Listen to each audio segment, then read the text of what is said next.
Now, next topic is that is resistances in parallel.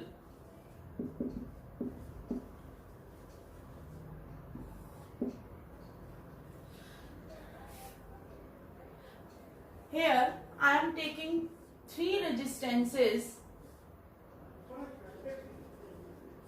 These are connected in parallel.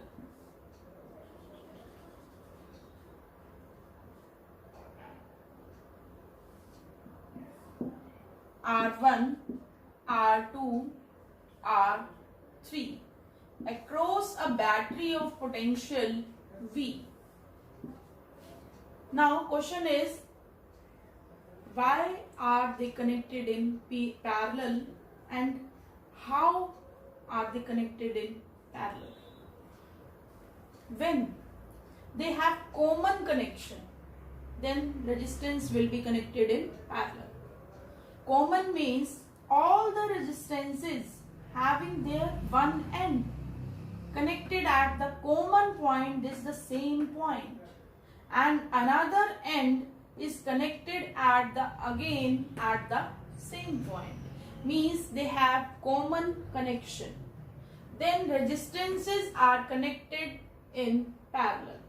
Okay, if they have common connection, means all having its one end connected at the same point and another end at the another same point, then resistances are to be connected in parallel. Okay, if current I is flowing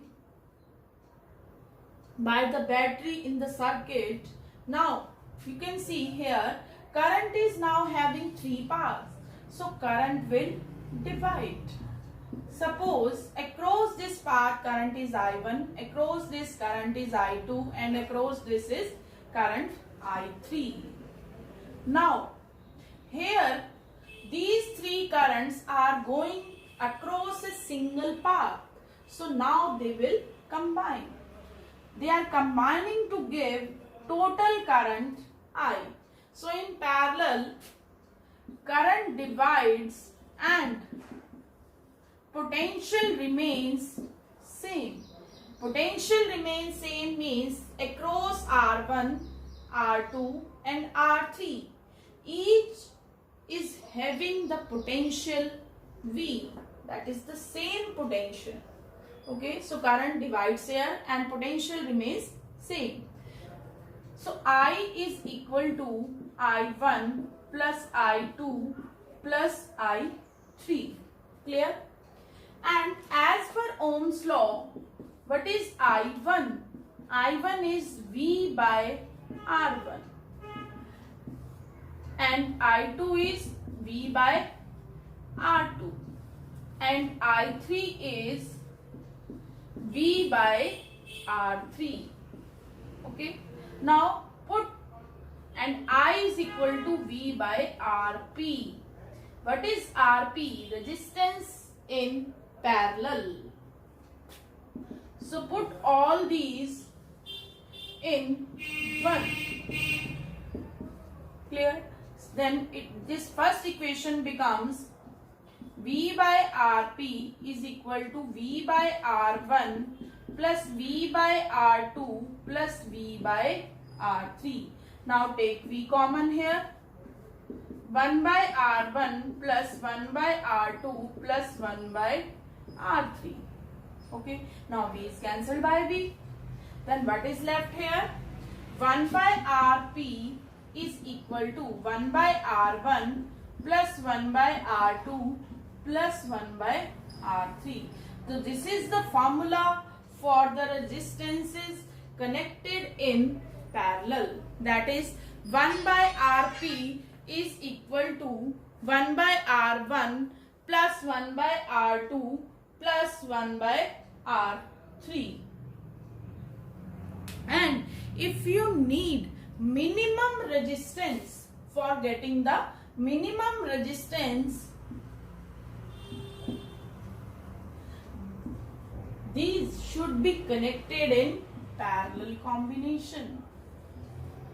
Okay, So to get maximum resistance, these should be connected in series combination, and to get the minimum resistance, these should be connected in parallel combination.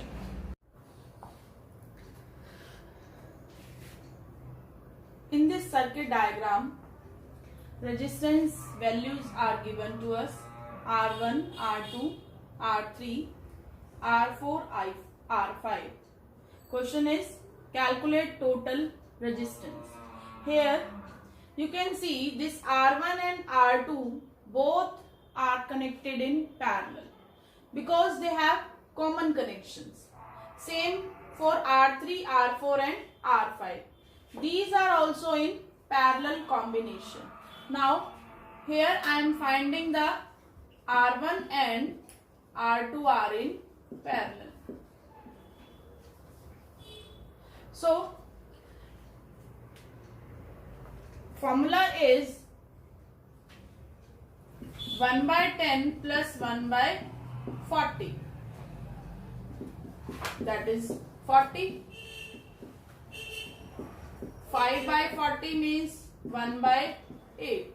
So net resistance is, suppose R dash is, that is equal to 1 by R dash. So R dash is 8 ohm. Clear? Now this R3, R4 and R5 are also in parallel combination. R3, R4 and R5 are in parallel. So what is R3? 1 by 30 plus 1 by 40 plus 1 by 20 plus 1 by 60 is equal to, suppose, 1 by R double dash. So its LCM is 60. It becomes 6 by 60, that is 1 by 10 is equal to 1 by, so R double dash is 10 ohm. Clear? Now I am making the circuit diagram again. That is the simplified form of this circuit. R dash is 8 ohm and R double dash is 10 ohm. So if this is the battery, that is of 12 ohm, here parallel resistance of R1 and R2 is 8 ohm. So I am making a resistance of 8 ohm, and in place of these three resistances, now I am making a resistance of 10 ohm. This is the now our simplified circuit. Here you can see this both resistances 8 ohm and 10 ohm are in series combination because there only one end is connected with each other and another end is connected somewhere else. Clear? So 8 and 10 now are in series combination. 8 and 10 ohm are in series combination. So net resistance is R is equal to 8 plus 10, that is 18 ohm. Now question is, find the current. So current is, as per Ohm's law, V by R. What is V? 12 and R is 18. So it will become 4 by 6 means 2 by 3, that is 0.6 ampere. So this is the answer for the current flowing in the circuit.